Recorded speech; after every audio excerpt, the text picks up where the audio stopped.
Hello viewers, আসসালামু আলাইকুম। নতুন আরো একটি ভিডিওতে আপনাদের স্বাগত। আজকে চলে যাচ্ছি সাহেবের টিলা সংলগ্ন বিখ্যাত সেই সক্কা মাঠে, যেখানে সুপার 11 বনাম সাহেবের টিলার একটি ক্রিকেট ম্যাচ রয়েছে। প্রথমে বাড়ি থেকে বের হয়ে অটো দিয়ে চলে যাচ্ছি জামপুর। সেখানে অপেক্ষা করছে আমাকে নেওয়ার জন্য জসিম ভাইয়ের বাইক নিয়ে বের হয়ে পড়লাম মাঠের উদ্দেশ্যে। জসিম ভাইয়ের বাইক চালানো দেখে আজকে পুরাই অবাক। উনি ওনাদের বাড়ির পাশে একেবারে চিকন একটা রাস্তায়, যেখান দিয়ে কৃষকরা হেঁটে থাকেন, সেই রাস্তা দিয়ে বাইক চালিয়ে নিয়ে যাচ্ছেন। মাঝপথে দেখা পড়লো সুপার 11 দলের খেলোয়াড়রা, জাম্মুড়া গ্রামের সেই সানি ভাই, রাকিব এবং সাকিবের সাথে। এরপরে চলে যাচ্ছি সাহেবের টিলা পার হয়ে সেই সক্কা মাঠে। বাইক রেখে হেঁটে হেঁটে যাচ্ছি মাঠের উদ্দেশ্যে।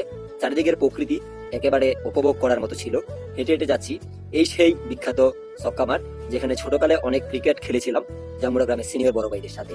মাঠে গিয়ে দেখা হয়ে গেল আজকে সুপার 11 দলের সকল খেলোয়াড়দের সাথে, এবং দর্শক হিসেবে ছিলেন বন্ধু প্রান্ত, শাওন সহ আরো অনেকেই। খেলার আগে নিজেকে একটা বল করতেছিলাম। অনেক আগে ক্রিকেট খেলা বন্ধ করেছি, তখন মূলত বিগ বাউন্ডারিতে বোলার হিসেবেই খেলতাম। যাই হোক, শুরু হয়ে গেল সেই কাঙ্ক্ষিত ম্যাচ সাহেবের টিলা বনাম সুপার 11 এর মধ্যে। মাঠের চারিপাশে প্রকৃতি দেখতে পাচ্ছেন, আর এই যে দেখতে পাচ্ছেন এটা হচ্ছে ভারতের সীমান্ত। এই ভারত সীমান্তের পাশেই অবস্থিত ছক্কা মাঠ, যেটা বাংলাদেশ এবং ভারতের যে 100 গজের ফিলার রয়েছে, এই ফিলারের ভিতরেই অবস্থিত এই মাঠটি। চমৎকার ভাবে ব্যাটিং করছিল সাহেবের টিলা ক্রিকেট একাদশ। বন্ধু বেল্লাল, যে সাহেবের টিলার টিমে খেলছিল, সে একের পর এক বড় বড় ছক্কা হাঁকাচ্ছিল।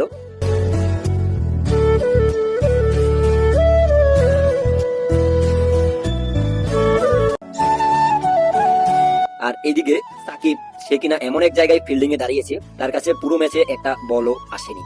যাই হোক, সাহেবের টিলা ক্রিকেট একাদশ তারা নির্ধারিত 12 ওভারে 164 রান করতে সক্ষম হয়েছে। 165 রানের লক্ষ্যে ব্যাটিং এ নেমেছে সুপার 11 ক্রিকেট একাদশ। খেলার প্রথম থেকেই সাকিব একের পর এক ছক্কা হাঁকাচ্ছিলেন।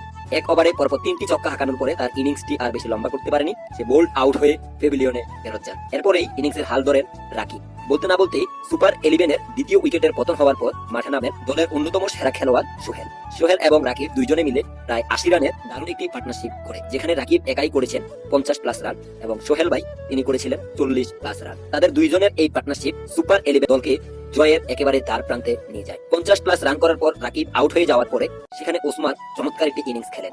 শেষ ওভারে সুপার 11 এর প্রয়োজন ছিল 6 বলে 29 রান। দর্শকরা তাকিয়ে আছেন ওই উসমানের দিকে। উসমান চমৎকার খেলেছেন, খেলে দলকে জয় এনে দিয়েছেন। যাই হোক, দর্শক জয়ের পরে আমরা সকলে আনন্দ করছিলাম এবং ছবি তুলে নিচ্ছিলাম। সুপার 11 এর জন্য শুভকামনা, সুপার 11 দলের সকল সদস্যদের জন্য শুভকামনা। আজ এই পর্যন্তই, দেখা হবে নতুন কোনো এক ভিডিওতে। সবাই ভালো থাকবেন। আসসালামু আলাইকুম ওয়া রাহমাতুল্লাহ। লাস্ট ওভারে 30 রানের প্রয়োজন ছিল, তখন আপনি স্ট্রাইক প্রান্তে ছিলেন। কি মনে হয়েছিল, দলকে জিতাতে পারবেন কিনা?